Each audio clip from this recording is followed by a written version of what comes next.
Madeleine Henck.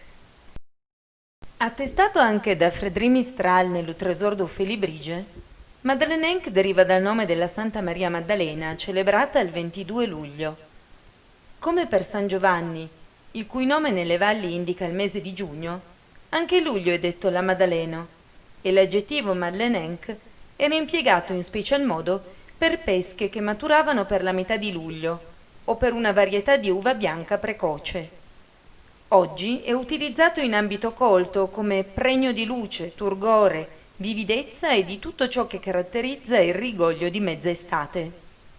La santa è una delle più venerate in terra occitana, specie in Provenza, poiché sarebbe giunta a Marsiglia per mare insieme a San Lazzaro e alle Sante Marie.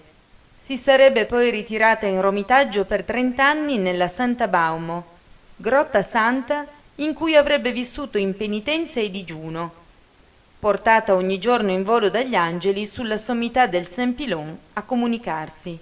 È raffigurata spesso come mirrofora, portatrice del vaso di mirra, ma l'originaria iconografia la voleva nuda, coperta dei soli capelli come vera eremita, in qualche modo immagine della donna selvaggia. Le sue spoglie sono venerate nella chiesa di Saint-Maximin.